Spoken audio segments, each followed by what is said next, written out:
No vídeo anterior, a gente falou sobre uma técnica que é a quantização, para diminuir a representação das informações. Agora a gente vai falar de uma outra técnica de pós-optimization, que também pode ser utilizada na hora de diminuir o tamanho da arquitetura, que é a estratégia associada ao pruning, né? Você treina um modelo e depois poda as conexões que são redundantes, que não representam informações relevantes, ou eventualmente representam informações que não são tão importantes para a performance do modelo. A ideia de pruning tem uma inspiração biológica. Na verdade, a gente nasce com uma quantidade de conexões. Essas conexões são aumentadas na medida que a gente vai crescendo e depois elas são otimizadas no decorrer da vida. O pruning também é muito utilizado em modelos de aprendizagem de máquina. Então, a gente faz pruning quando a gente treina alguns modelos tradicionais, como, por exemplo, árvores de decisão. Inclusive, em arquiteturas do tipo rede neural, ela é muito utilizada desde a década de 90. Se sabe que quando a gente tem muitas conexões em um modelo, a maioria deles, várias delas, na verdade, podem ser redundantes.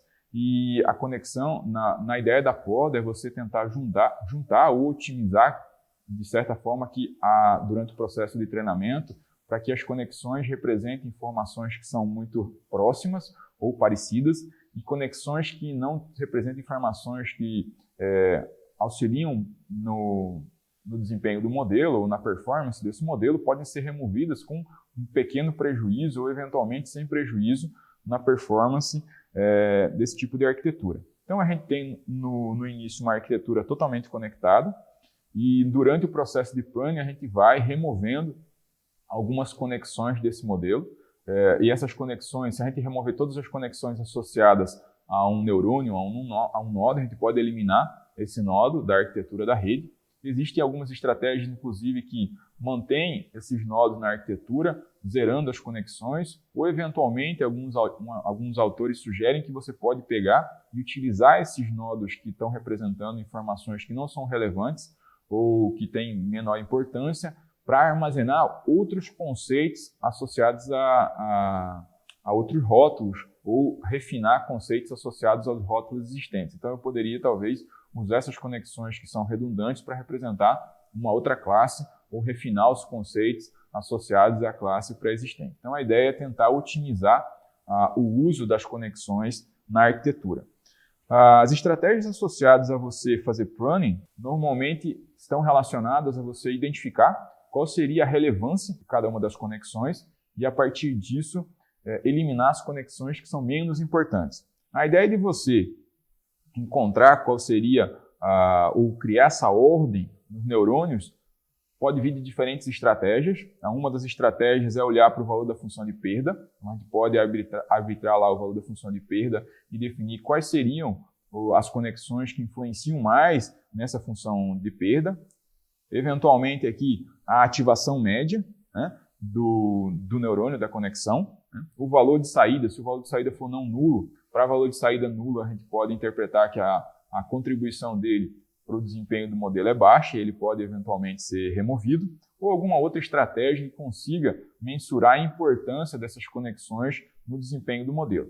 Uma coisa que ajuda bastante durante esse tipo de estratégia é, depois do processo de pruning, depois do processo de poda associado a esse modelo, você pode realizar um novo treinamento com poucas iterações, somente para fazer um ajuste mais fino das conexões remanescentes, fazer com que elas se especializem melhor em tentar substituir ou eventualmente complementar as informações que foram removidas durante o processo de poda. Aqui você tem um exemplo que mostra como seria aqui o comportamento associado a você realizar o pruning, né? O comportamento em termos de acurácia versus aqui a quantidade de filtros que são removidos em uma arquitetura convolucional. E aí vocês percebem que na medida que a gente vai removendo, a gente tem uma perda de desempenho, mas essa perda de desempenho, para muitas das conexões dos modelos, não é tão acentuada. Então é uma estratégia que faz sentido analisar, que pode ter resultados bem interessantes do ponto de vista de otimização. Uma outra estratégia também usada para poder diminuir o tamanho dos modelos, e essa já está associada a uma estratégia pré-optimization, né? Durante a construção do modelo, está associada a você utilizar convoluções de contração e expansão de informação. ela é uma estratégia bastante interessante. Normalmente está associada a você fazer convoluções pontuais, né, ou convoluções de 1D, para tentar reduzir a espacialidade, né, da informação, do volume de entrada, para poder fazer as operações de convolução espacial em uma dimensionalidade menor, reduzindo a quantidade de operações que são necessárias para fazer essa operação e, eventualmente, depois levando esse volume para o tamanho original. Isso depende de arquitetura para arquitetura. Um dos modelos que utiliza esse tipo de estratégia como um dos seus módulos, um dos seus blocos de construção, é o modelo de SqueezeNet.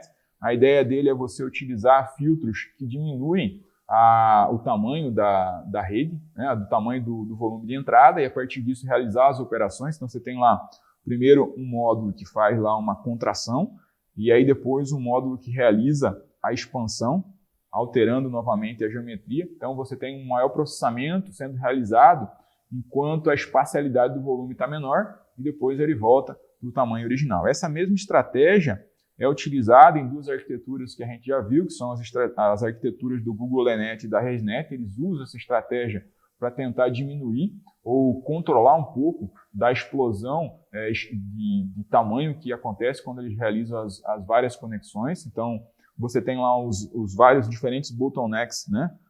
Os estrangulamentos que são feitos utilizando convoluções 1D aqui na arquitetura do GoogleNet, para poder diminuir a quantidade de canais que vão sendo gerados, ou de filtros que vão sendo gerados a partir das várias sequências de convoluções que são realizadas. Da mesma forma, a ResNet utiliza esse tipo de estratégia para tentar fazer as operações que são de expansão 3x3, né, em uma espacialidade menor. Então, a ideia também é fazer esse tipo de... A ideia de fazer esse tipo de contração é muito utilizada em muitos dos modelos para tentar melhorar o seu desempenho. Então, é mais uma das formas que vocês podem utilizar para controlar ou para eventualmente diminuir a quantidade de operações associada ao volume ao modelo que vocês estão treinando.